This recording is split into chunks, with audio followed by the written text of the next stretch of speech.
So you're ready for your trip and you get to the airport and you break your leg. Now what? Stay tuned.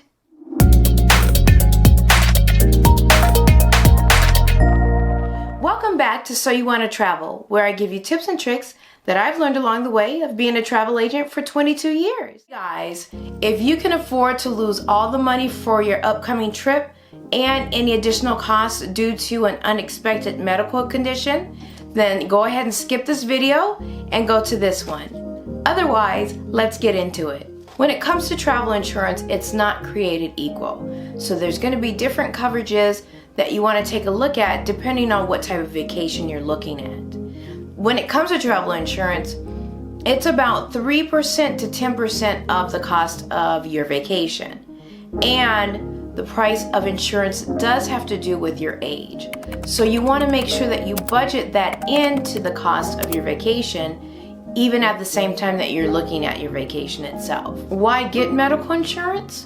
Well, it's definitely peace of mind. And this new normal that we live in right now, everybody has been affected by COVID. And when it comes to travel, that can definitely make a difference because even if you're asymptomatic, you may still test positive and that can stop your whole vacation. One particular insurance company that I use quite often is Allianz.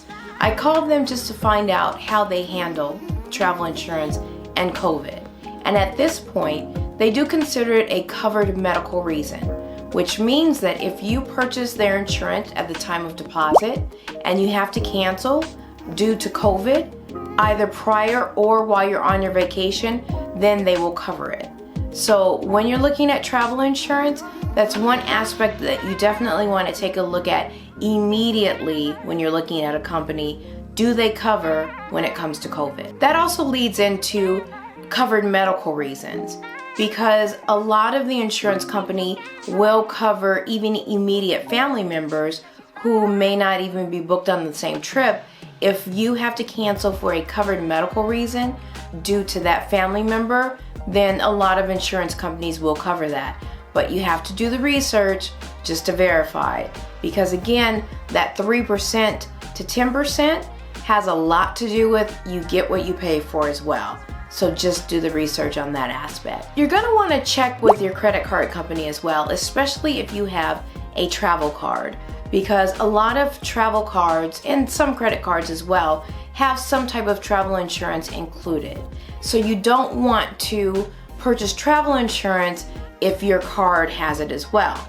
Now, mind you, your card may have some coverage but not full coverage. So you still may need to purchase another insurance so that you have full coverage. I did receive this question regarding airfare. My answer to that question is, if you have the opportunity to purchase insurance with the airline and that's the only part of the trip that you have, you're not booking anything else, you're just booking air, get the insurance with the airline. Or if it's cheaper, go ahead and just try to purchase a fully refundable ticket. That makes sense as well.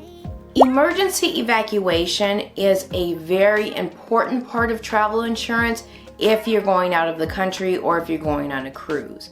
And that's because if you need to leave a country due to a volcano eruption, if there's a coup, which happened not too long ago, or if you need to be evacuated from a cruise ship and you may be at sea, you want to make sure that not only do you have this emergency evacuation insurance, but that it's very high, because a $10,000 coverage probably won't cover if you need to be helicoptered off of a ship. Another reason why you want to have travel insurance is because some countries require that you have it before you enter their country. And don't try to show up without proof, because you won't be entering into that country. Insurance also can cover for lost or delayed baggage, which out of all the trips I've gone on, I've only had to use that once, but thank goodness I had insurance. I had to repurchase everything that I had in my suitcase. I did have to pay initially out of pocket, but once we returned back from Europe, then they reimbursed me for the full amount that I spent to repurchase everything that was lost in the luggage. And happy to say I did receive that luggage back, after it went back and forth between Iceland and London, So that was fun times, but yeah, I was glad I had insurance, because if I didn't, I would have been wearing this outfit for the whole trip, and my husband is 6'9", I'm 5'3". I don't think that would have looked too good. When it comes to baggage, here's a tip. Definitely take a picture of your luggage on the outside and exactly what you've packed, because the insurance companies love that. If you do have to file a claim, you have a picture of everything that was lost. Speaking of reimbursement, that is going to be the same with some insurance companies when it comes to medical. So that's where you really want to do research, because if you don't have the money to pay out of pocket for a huge medical expense, then you're going to want to search for an insurance company that will pay for you while you're at the hospital and not wait until you return. Don't wait to purchase travel insurance. I have seen some YouTubers say, oh yeah, you can wait. Please do not do that. Don't do that. Don't do that. Don't do that. Because not only does it get a little bit more expensive when you wait the closer to your trip, but especially for pre-existing conditions, you are out. You cannot cancel for a covered medical reason if you don't purchase at the time of deposit. A lot of insurance companies have that stipulation. It has to be at the time of deposit, 24 hours after the deposit, 14 days after the deposit. But that deposit date is the key date for a lot of insurance companies. If you don't have any medical issues, your family doesn't have any medical issues, you don't think anything's gonna come up, then sure, you can wait until the last minute. I don't know why you would do that, especially with COVID. I keep saying this is the new normal. Get the insurance at the time of deposit. Everybody's need is going to be different. Say for example, you're going hiking, you're gonna need a different type of insurance than a family who is just going to Mexico. So there is a website that you can use to do some searches on different insurance for what is good for you, and that's insuremytrip.com. I'll go ahead and link them down below, and you can take a look for your next trip to see what type of insurance that would be good for you. And again, just don't forget what's going to be good for you and read the fine print. Travel insurance is just like any type of insurance. You're going to have your print that you can read, and then you're going to have your fine print.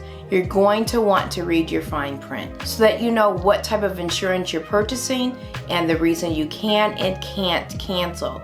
Because even insurance that's canceled for any reason, there are still going to be stipulations. So you want to read the fine print. Another good reason to read the fine print is because some insurance does not cover your electronics. So say for example, you are a blogger or a vlogger. Sometimes the insurance does not cover your camera equipment. So read the fine print on that to see if there's additional insurance that you need to purchase to cover your electronics. This is just the tip of the iceberg when it comes to insurance. There's so much more information that is available. I'm not the insurance expert, so if you have any questions, definitely again go to insuremytrip.com. They can answer all the questions for you. If you have any additional questions that I can answer, go ahead and leave them down below and I can get back to you with that as well. Don't forget to subscribe to the channel, because of course I'm going to continue to have different information with regards to travel in 2022 and beyond. In the meantime, talk to you later.